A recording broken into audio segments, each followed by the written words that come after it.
Chalky continues as read by the bathroom reader. I am covering for the Plurality Report, who is currently staking a land claim in Antarctica. Chapter 6. I found the situation awkward. I could follow Landis's reasoning, though I would be hanged if I could see where it was leading him. But I had also some sympathy for Mary's impatience. Landis, however, unseriously he may have intended it, had, for a psychiatrist, made a bad psychological error. It would have been better, in my opinion, for him not to have referred to ancient beliefs at all. Particularly, he should not have used the word possession.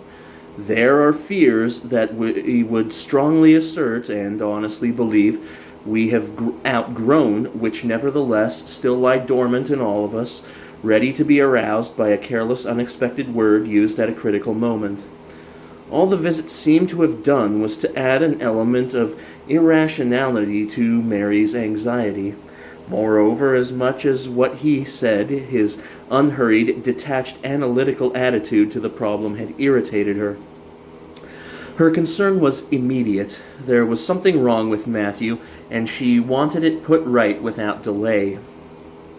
She had looked to Landis for advice on how that could best be done. What she had got was a dissertation on an interesting case, the more disquieting because of his admission that it baffled him. By the time he left, she had been giving an impression of regarding him as little better than a charlatan, an unfortunate and unfruitful occasion. When I got home the following evening, she had an abstracted air. After we had cleared the table and packed the children off upstairs, there was an atmosphere that I recognized. Some kind of prepared statement, a little uncertain of its reception, was on its way. Mary sat down a little more upright than usual and addressed herself to the empty grate rather than to me. With a slightly challenging manner, she announced, I went to see Dr. Acott today. Oh, something wrong? About Matthew. I looked at her. You didn't take Matthew to him? No, she shook her head. I thought of doing that, but decided against it. I'm glad. I rather think Matthew would have regarded that as a breach of confidence. It might be better if he doesn't know. Yes, she agreed rather definitely. As I've said before, I've nothing against Acott as a cut-stitcher and measles spotter, but I don't feel this kind of thing is up his street. You're right, it certainly isn't, Mary agreed. She went on. Mind you, I didn't really expect that it would be. I did my best to tell him how things are. He listened not very patiently, and seemed a bit piqued that I hadn't brought Matthew himself along. I tried to explain to the old fool that I wasn't asking for an opinion then and there. All I wanted was a recommendation to a suitable specialist. From which I gather that what you got was an opinion? She nodded, with a wry expression. Oh, yes, indeed. All Matthew needs is plenty of exercise, a cold bath in the morning, plenty of good, plain, unseasoned food, lots of salads, and the window open at night, she told me with some tartness. And no specialist? No need for that. Growing is often more exacting than we realize, but a healthy life and nature, the great healer, will soon correct any temporary imbalances.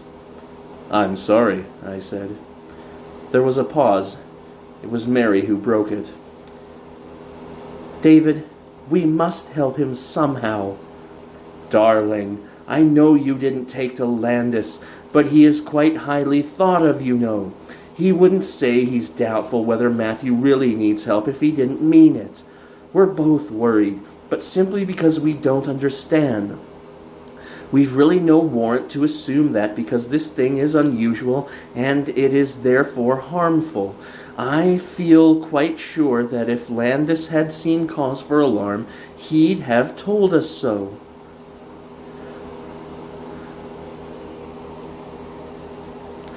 I don't suppose he felt any.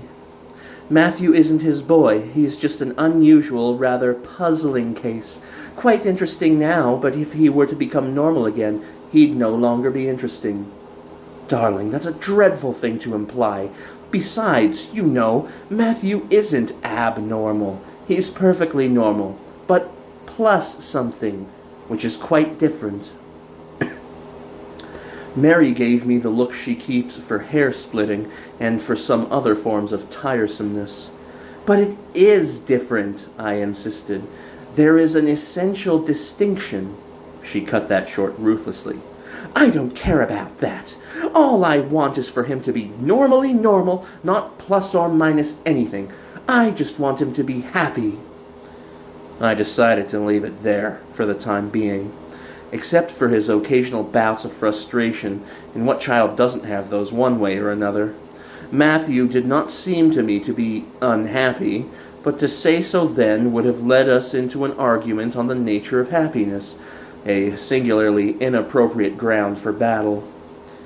The question of what was to be done remained, however. For my part, I favored further contact with Landis. Matthew clearly felt able to confide in him, and he was undoubtedly interested by Matthew. But with Mary turned against Landis, such a course would be in direct opposition to her wishes. Only a highly critical situation could justify taking that. And crisis and urgency were qualities that the CHOCKY affair appeared to lack. So, for the present, as on several previous occasions, we attempted to console ourselves with recollection of the way in which Polly had suddenly expelled Pith from the family. In the meantime, however, I did suggest to Matthew that as Mummy did not seem to care a lot for CHOCKY, it might not be a bad idea to keep her rather in the background for a bit. We heard very little of CHOCKY for about a fortnight after that. Indeed, I began to have hopes that she was leaving us. Not, unfortunately, by summary dismissal, which would have been satisfactorily definite, but by something more like a slow fade-out. But they were only slender hopes, and soon to be nipped.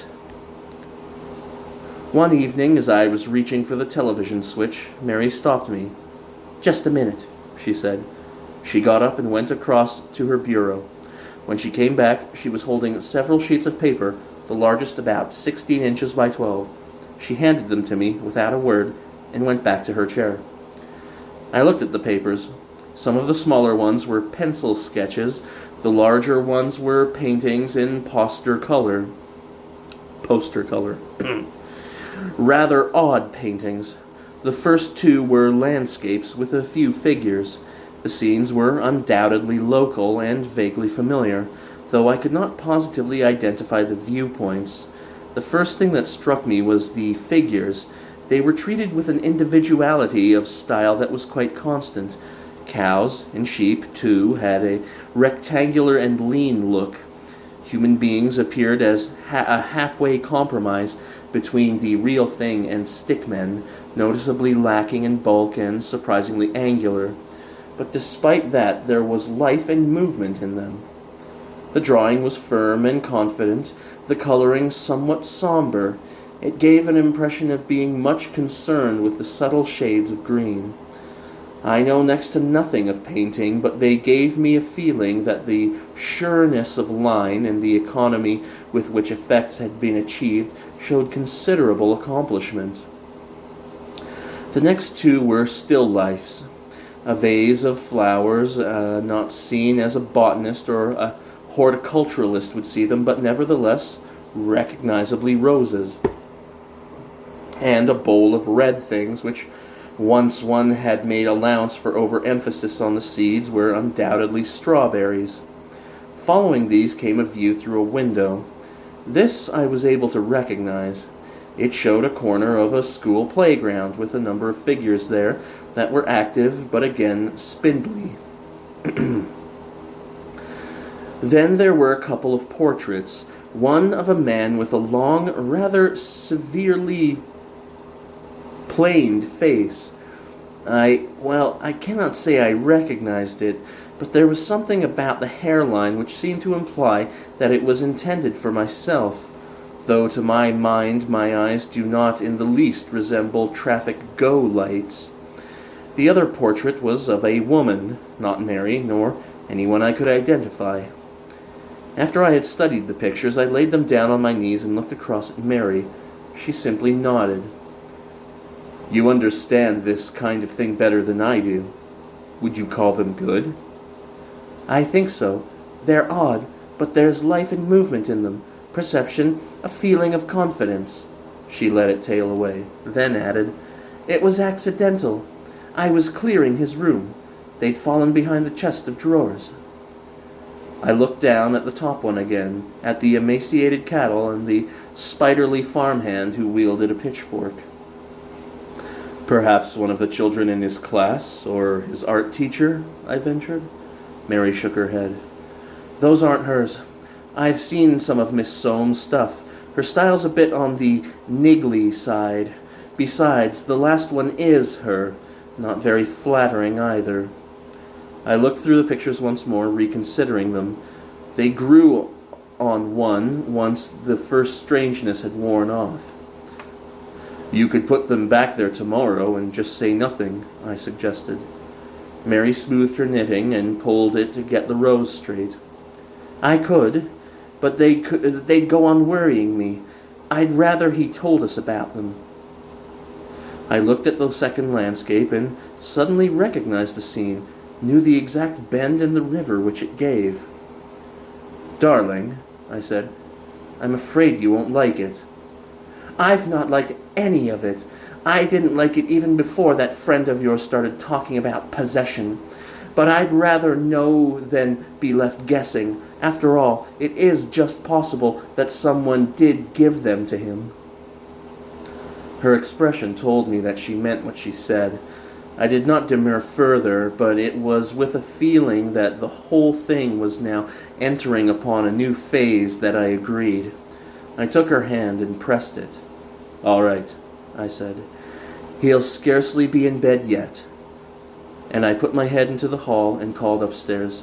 Then I spread the pictures out on the floor. Matthew arrived in his dressing gown, pink tussle-headed and fresh from the bath. He stopped abruptly at the sight of the pictures. Then his eyes went to Mary's face, uneasily. "I say, Matthew," I said as chattily as I could, "Mummy happened to come across these when she was clearing your room. They'd slipped down behind the chest of drawers." "Oh," said Matthew, "that's where they went." "They're very interesting, and we think they're rather good. Are they yours?" Matthew hesitated, then, "Yes," he said, a little too defiantly. "What I mean is, did you paint them?" This time his yes had a defensive touch. They aren't much like your usual style, are they? I should have thought you'd got higher marks for these than you usually do in art," I suggested. Matthew shuffled a little. "Those ones aren't art. They're private," he told me. I looked at one of the landscapes again. "You seem to be seeing things in quite a different way," I remarked. "Yes," Matthew agreed. Hopefully, he added, "I expect it's something to do with growing up." His eyes pleaded with me. After all, it was I who had advised him to be discreet. "It's quite all right, Matthew. We're only interested to know who really did do them."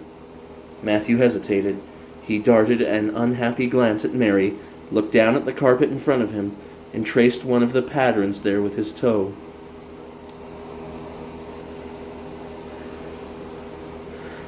"I did," he told us, but then his resolution appeared to weaken. He qualified. "I mean, sort of, well, I did do them." He looked so miserable and so confused that I was reluctant to press him further. It was Mary who came to his rescue. She put an arm round him. "It doesn't really matter a bit, darling. It's just that we were so interested in them. We wanted to know." She reached down and picked up a painting. This view, it's very clever. I think it's very good, but it's rather strange. Did it really look like that to you?" Matthew stayed dumb for some seconds, then, half blurting, he told her, "I did do them, Mummy, I really did. Why they look sort of funny is because that's how Chalky sees things." He turned an anxious look on her, but Mary's face showed only interest. "Tell us about it, darling," she encouraged him. Matthew looked relieved. He sighed. "It happened one day after art," he explained. "I don't seem to be much good at art," he added regretfully. "Miss Soames said what I had done was hopeless, and Chalky thought it was pretty bad too. So I said I did try, but it never seemed to come out at all right. And Chalky said that was because I didn't look at things properly. So I said I didn't see where properly came into it. You either see things or you don't. And she said no, it wasn't like that because you can look at things without seeing them, if you don't do it properly. And we argued a bit about that because it didn't seem sense. So in the end she said, what about trying an experiment? Me doing the drawing and her doing the seeing. I didn't see how that could work, but she said she thought it was worth trying, so we did. It didn't come off the first few times because I couldn't think of nothing. The first time you try, it's awfully hard to think of nothing. You sort of keep on thinking of not thinking of anything, but that isn't the same at all, so it doesn't work. But that's what Chalky said. Just sit and hold a pencil and think of nothing.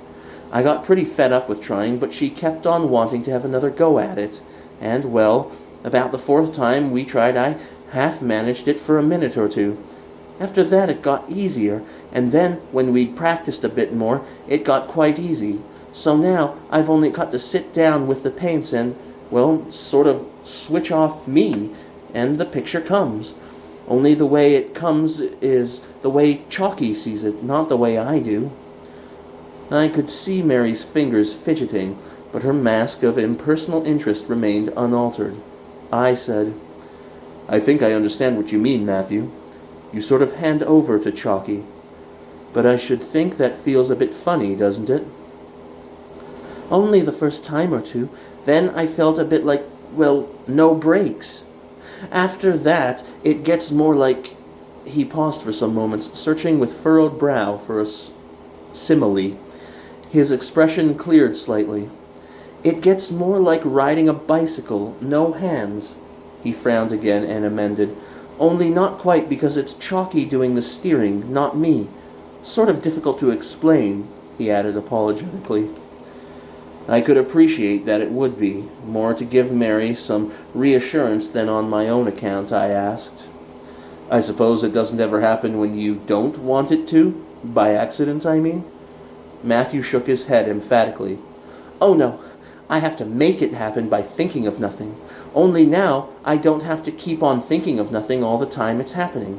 The last few times I could watch my hands doing the pictures, so all the real doing them is mine. It's just that the seeing what to do that isn't." "Yes, dear," Mary said.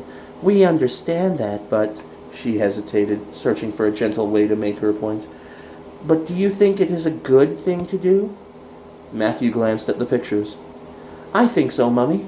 They're much better pictures than I do, when they're all mine, even if they do look a bit funny," he admitted candidly. "That wasn't quite what Mary began. Then she changed her mind and looked at the clock. "It's getting late," she said with a glance at me. "That's right, it is," I backed her up.